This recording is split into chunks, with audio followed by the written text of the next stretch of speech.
میں نے کہا جو فرشتوں والا سوال تھا ان کا، اس کا ہلکا سا لطیف رنگ میں جواب دیا تھا، مگر بات یہ ہے کہ فرشتے جب انسان کی صورت میں دکھائے جاتے ہیں تو یہ مطلب ہرگز نہیں کہ فرشتوں کا باقاعدہ انسانوں کی طرح جسم بنتا ہے، بلکہ یہ کشفی نظارے ہوتے ہیں، اور کشفی نظاروں میں بعض دفعہ انسان پہچانتے ہیں، بعض دفعہ نہیں بھی پہچانتے۔ چنانچہ دو واقعات قرآن کریم میں ایسے ہیں جن سے پتہ چلتا ہے کہ اولو الالباب چوٹی کے بزرگ ایک نبی اور ایک اور بزرگ خاتون کا ذکر ہے کہ وہ فرشتوں کو پہچان نہیں سکے پہلے، دو انبیاء کا متعلق۔ پہلے حضرت ابراہیم کا ذکر ہے کہ جب فرشتے آئے تو وہ جلدی سے اندر گئے تاکہ وہ بھنا ہوا بچڑا لے کے آئے مہمان نوازی کی خاطر۔ جب انہوں نے کھانے سے انکار کیا تو تب ان کو پتہ چلا کہ یہ خدا کے فرشتے ہیں، انسان نہیں ہیں، ورنہ وہ کھانا کھا لیتے۔ حضرت لوط نے بھی نہیں پہچانا شروع میں۔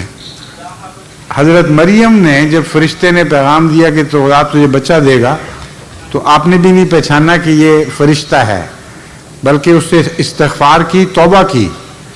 وہ سمجھی کہ بد ارادے سے کوئی آدمی آیا ہے اور بچے کا ذکر کر کے مجھ سے غلط تعلقات قائم کرنا چاہتا ہے۔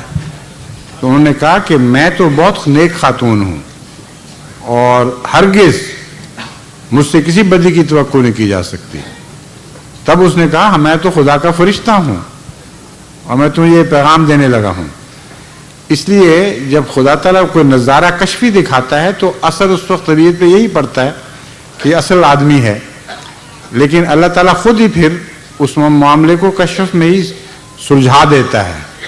اس لیے پہچاننے کی کوئی خاص ضرورت نہیں، کیونکہ خدا خود ظاہر کر دیتا ہے کہ یہ فرشتہ ہے۔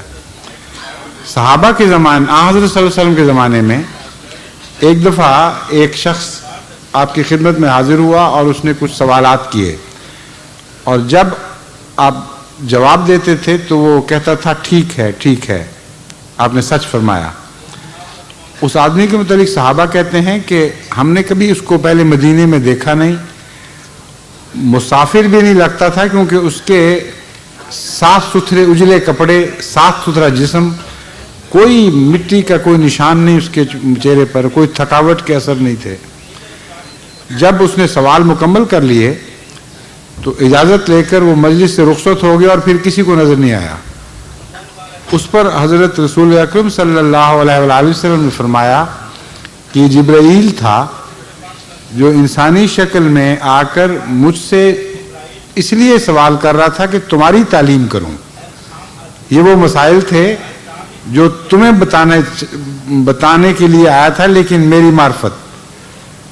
تو اس لیے فرشتوں کا ہر شخص کا پہچاننا ضروری ہے ہی نہیں، مگر جن پر بھیجے جاتے ہیں اللہ تعالیٰ خود ان کو علم دے دیتا ہے۔ سمجھ گئے؟ اس لیے اگر آپ پر بھی کوئی فرشتہ نازل ہوا تو گھبرائے نہیں، اللہ تعالیٰ بتا دے گا انشاءاللہ۔